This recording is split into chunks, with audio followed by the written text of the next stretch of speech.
जाटों को योगी जी कह रहे हैं सबकी गर्मी निकाल दूंगा। यूपी में आदमी तो आदमी, मेरे पास कई ऐसी वो आई कि जो बीजेपी वाले वोट मांगने गए तो भैंसों ने उनको जो है धक्के देके निकाल दिया। तो योगी जी सबसे परेशान है जाटों से। हाँ, जाट बहुत परेशान। उन्हें लगता है जैसे कि जाटों ने उनकी खाट खड़ी कर दी। यहाँ की औरतों ने एक नया तरीका निकाला है कि बीजेपी जो अपने होर्डिंग लगाती है उनको फाड़ती है, उनकी लकड़ी निकालती है और जब ले जाती है तो कहते हैं इसे चूल्हा जलाएंगे। तो बीजेपी के नेताओं को चूल्हे में झोंक रहे हैं।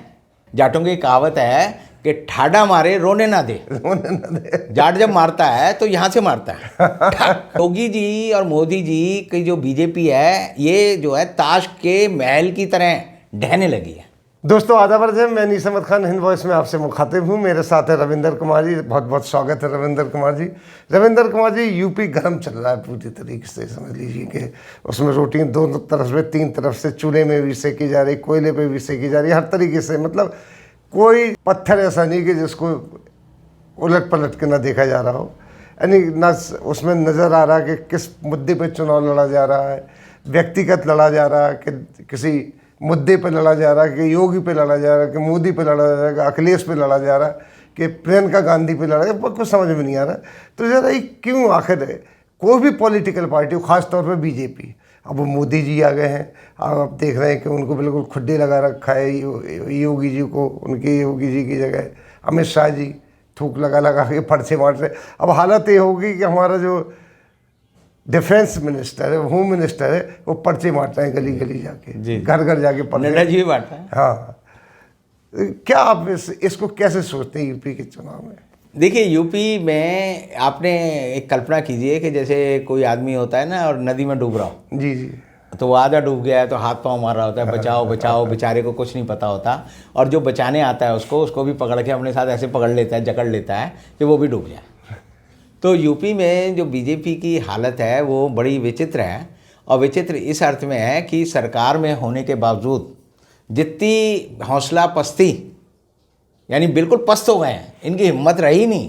और इसीलिए जैसे होता है ना कि जो चीफ मिनिस्टर हो वो लोगों को धमकाने पे आ गया। उन्होंने क्या कराना और मुजफ्फरनगर की जो लोगों को बता रहा है कि तुम्हारे अंदर जो गर्मी है वो मैं निकाल दूंगा 10 मार्च के बाद गर्मी खत्म हो जाएगी। और फिर मैं जो है मई जून में जो है ठंडक का एहसास कराऊंगा जो शिमला में होती है।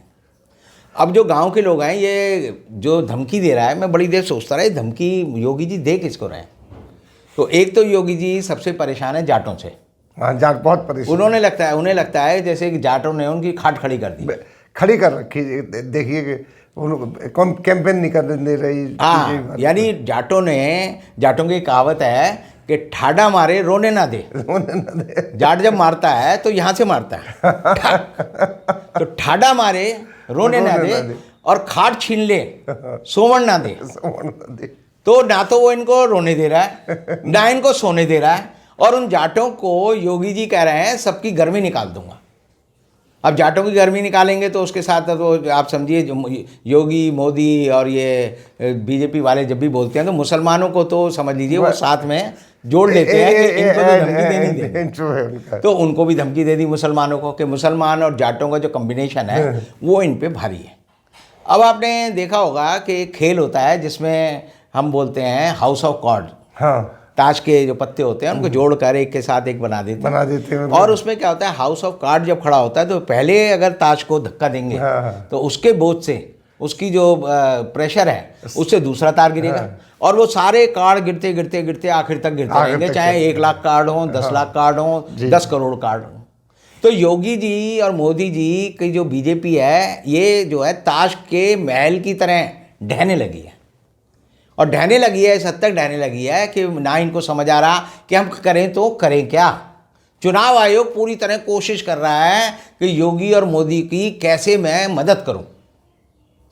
पहले कहा कि जी 22 तारीख तक रैलियां नहीं होने देंगे, फिर कहा 31 तारीख तक नहीं होने देंगे, अब कह दिया 11 फरवरी तक रैली नहीं होने देंगे।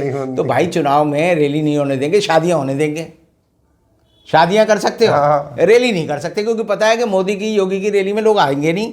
और जो आएंगे वो पता चलेगा इन्हीं की कुर्सियां इन्हीं के सर पे जो है ढोके फेंक के चले जाएंगे। तो योगी और मोदी की रैली ना हो इसके लिए चुनाव आयोग लगा हुआ है। और दूसरी हालत क्या है कि जहाँ भी बीजेपी का कोई भी आदमी जाता है गांव में, तो मेरे पास एक फ़ोटो आई कि गांव में लिखा था यहाँ बीजेपी भाजपाइयों और कुत्तों का प्रवेश वर्जित है। तो मुझे बड़ा अच्छा लगा। मैंने कहा ये अजीब सी बात है, जो विधायक है वो जा रहे हैं, उनके कपड़े फाड़ दिए, एक विधायक के तो कच्चे में छोड़ दिया। दूसरे वो स्मृति ईरानी जा रही थी अमेठी में, तो लोगों ने उसे अमेठी में नहीं घुसने दिया। और उसका हल ये हुआ कि स्मृति ईरानी में इतनी विनम्रता आ गई कि कल जबरदस्ती कहूँगा, पहले तो इन्होंने मुलायम सिंह को कहा कि आप जो है लोकसभा में आओ, और फिर उन्होंने फोटोग्राफरों को कहा खड़े रहना, हम जो है जब ये उतरेंगे सीढ़ियों से तो मैं पाँव छूंगी इनके। अब उसने मुलायम सिंह के पाँव छुए, और पाँव छूने के बाद वो जो है वहाँ पर ऐसे दिखा रही है जैसे वो मुलायम सिंह के परिवार की या तो बेटी है या बहू है। अब मेरे को नहीं पता उसका क्या संबंध है। तो मुलायम सिंह यादव के चरणों में घुसकर पहले तो उसके बेटे की बहू जो प्रतीक यादव है, जो कि मुलायम सिंह का बायोलॉजिकल बेटा नहीं है वो, तो उसके गोद लिए हुए बेटे को ले आए, उसकी बहू को ले आए अपनी पार्टी में, फिर वो गाना गा रही है। अब ये जो है मुलायम सिंह के कदमों में पड़ गई। तो ये समझिए कि ये स्मृति ईरानी मुलायम सिंह के कदमों में नहीं पड़ी है। आप इसे ऐसे देखिए, स्मृति ईरानी के अंदर तो जो है मोदी है, और मुलायम सिंह के रूप में जो है मुलायम सिंह के रूप में अखिलेश यादव है। तो मैं इसकी तुलना ऐसे करता हूं कि अखिलेश यादव के कदमों में मोदी जी ने अपनी पगड़ी उतार कर यूं रख दी और कहा कि प्रभु बचा लो। तो ये अगर नैरेटिव आप देखेंगे तो पूरे यूपी में जाएगा कि अब जो है मोदी जी अखिलेश यादव के चरणों में लेट गए हैं, संसद में सब देख रहे हैं, और ये फोटो सबके पास है। और वही क्या हाल है, वो दूसरी उसी के साथ फोटो क्या है कि राहुल गांधी को जैसे ही पता चला कि ऐसा कोई नौटंकी हो रही है, तो राहुल गांधी भी बहादुर बच्चे की तरह वहाँ जाकर खड़ा हो गया। तो वो तिरछी निगाह से राहुल गांधी को भी देख रही है कि इसके कदमों में पढ़ूं या ना पढ़ूं। तो अगर वो कल, मैं सोचता हूँ अभी भी, मेरी कल्पना में रात को भी ये सपना आया कि स्मृति ईरानी राहुल गांधी के कदम पकड़ के कह रही है कि मेरी जान बख्शो, मुझे अमेठी में तो प्रवेश करने दो, मेरी थोड़ी तो इज्जत बचा लो। तो थोड़े दिन बाद आप देखेंगे बीजेपी के सारे विधायक जो इस समय के हैं, जो चुनाव लड़ रहे हैं, वो आपको पता चलेगा कि वो सपाइयों के साथ, बीएसपी के नेताओं के यहाँ घर जाकर और कांग्रेस के नेताओं के घर जाकर उनके पाँव छुएंगे। और ये पाँव छुएने की राजनीति आज से शुरू हो गई है यूपी में, और 10 मार्च तक चलेगी। अब योगी जी ने कहा कि मैं सबकी गर्मी निकाल दूंगा, गर्मी निकाल रहे हैं। तो योगी जी के बात में एक बात समझ लीजिए, योगी जी हिंदुस्तान के सबसे बड़े गुंडे मुख्यमंत्री हैं। उनके ऊपर 53 मुकदमे चल रहे हैं आपराधिक, उसे मर्डर के भी हैं, दंगा फैलाने के भी हैं, और वो कहते हैं सपाई जो है ये गुंडे हैं। अरे भाई, सपाई गुंडे हैं, उन पे 1 मुकदमा होगा, 2 होगा, 3 होगा, तेरे ऊपर तो मुख्यमंत्री के रूप में हिंदुस्तान का सबसे शैतान मुख्यमंत्री अगर कोई है, कैरावन मैगजीन ने छापा है कि भाई ये जो है दुनिया का सबसे शैतान जो है मुख्यमंत्री है। तो जब एक मैगजीन छापती है आपकी सारी कहानी और आप बोलते नहीं, तो आप ये समझ लीजिए कि योगी जी का तो सुपड़ा साफ हो गया है। योगी जी हो सकता है, मैं अभी भी मानता हूं कि चुनाव लड़ने की हिम्मत नहीं जुटा पाएंगे, क्योंकि जैसे ही वो पर्चा भरेंगे 7वें चरण में हो जाए, लेकिन उन्हें सारा बताना पड़ेगा अपना इतिहास कि मेरे ऊपर इतने क्रिमिनल केस चल रहे हैं। और जो आदमी खुद अपराधों का शहंशाह है, गुंडों का शहंशाह है, जिसके ऊपर इतने अपराध चल रहे हैं, उसके वजह से 3 चरण के जो अंतिम चुनाव हैं वो जो है बीजेपी को बुरी तरह से हारने में कामयाब होंगे, और बीजेपी का सुपड़ा साफ हो जाएगा। बीजेपी कितने खड़े नहीं हो सकती। अब आप देखिए कि उपलब्धि क्या है। उपलब्धि के नाम पे तो बीजेपी पे कुछ है नहीं। ना तो वो नौजवानों को कह सकते हैं हमने आपको रोजगार दिया, ना वो जो है महिलाओं को कह सकते हैं हमने सुरक्षा दी। रोजगार बच्चे मांगते हैं तो इलाहाबाद में, प्रयागराज में, पटना में, आरा में उन पे पुलिस जो है डंडे बरसाती है। जब सीए और एनआरसी के नाम पे लोग जो है अपने अधिकार मांगते हैं तो पुलिस उन पे यूएपी में बंद कर देती है। फिर जब अलीगढ़ में लड़की के साथ जब बलात्कार होता है तो उसकी लाश को ले आकर पुलिस जो है अंधेरे में 4 बजे पेट्रोल डालकर फूंक देती है। और जो कप्पन, एक पत्रकार जो केरल का है, वो यूपी में उसे कवर करने जाता है तो उसे यूएपी में बंद कर देती है। आज भी बंद है वो। तो वहाँ पर जो महंगाई का ये हाल है कि अभी मैं आज ही देख रहा था, तिल का तेल 365 रुपये किलो है। तिल का तेल 90, उस पर लिखा हो 365 रुपये। मैंने बड़ा महंगा है। फिर मैंने कहा और देखूँ भाई सबसे सस्ती चीज़ क्या है। लोगों को गैस नहीं मिल रही, केरोसिन नहीं मिला, केरोसिन तो बंद कर रखा है, गैस मिल नहीं रही। तो मैंने देखा कि जो कच्चा कोयला है वो 40 रुपये किलो है। 40 रुपए किलो कच्चा कोयला लेकर कौन औरत अपना घर जला सकती है? इसीलिए वहाँ की औरतों ने एक नया तरीका निकाला है कि बीजेपी जो अपने होर्डिंग लगाती है उनको फाड़ती है, उनकी लकड़ी निकालती है और जब ले जाती है तो कहते हैं इसे चूल्हा जलाएंगे। तो बीजेपी के नेताओं को चूल्हे में झोंक रहे हैं यूपी की औरतें, जिन पे बड़ा यकीन है। और इस हालत में जो है सारे नौजवान सब लोग खिलाफ हैं इनके। और जो हम जब राजनीतिक शास्त्र पढ़ते हैं, बचपन में पढ़ते थे, तो उसमें सिखाते हैं कि भाई पावर का उदय कहाँ से होता है, पावर किसके हाथ में। जैसे बोल्शेविक क्रांति हुई, सोशलिस्ट पार्टी थी या मार्क्सिस्ट थे, तो वो कहते थे नौजवान के हाथ में और जो मजदूर है उसके हाथ में ताकत होनी चाहिए।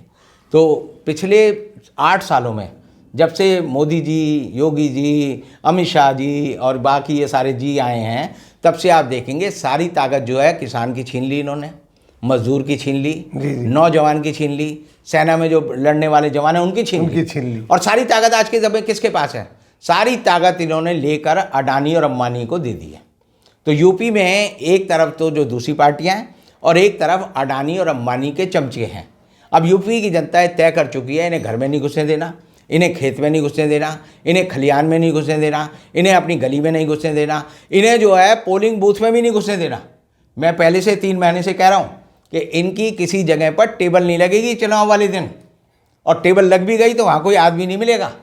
और मैंने एक विचित्र बात और देखी कि यूपी में आदमी तो आदमी, मेरे पास कई ऐसी वो आई कि जो बीजेपी वाले वोट मांगने गए तो भैंसों ने उनको जो है धक्के दे के निकाल दिया, घर से निकाल दिया। कुछ फोटो ऐसी आई जिसमें देखा कि ये रैली निकाल रहे हैं तो सांड और गाय आई और उन्होंने इनको सींग मार मार के कर दिया।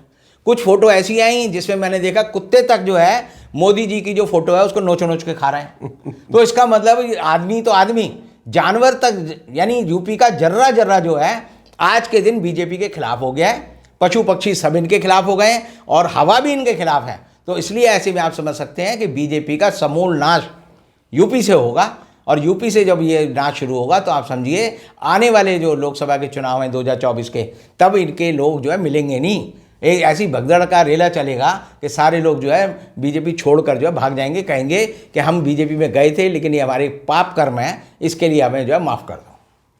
बहुत बहुत शुक्रिया आपका। इसी के साथ हम आपसे लेते विदा। अगले अंक में फिर रविंदर जी के साथ हाजिर होंगे, तब तक के लिए दीजिए इजाज़त।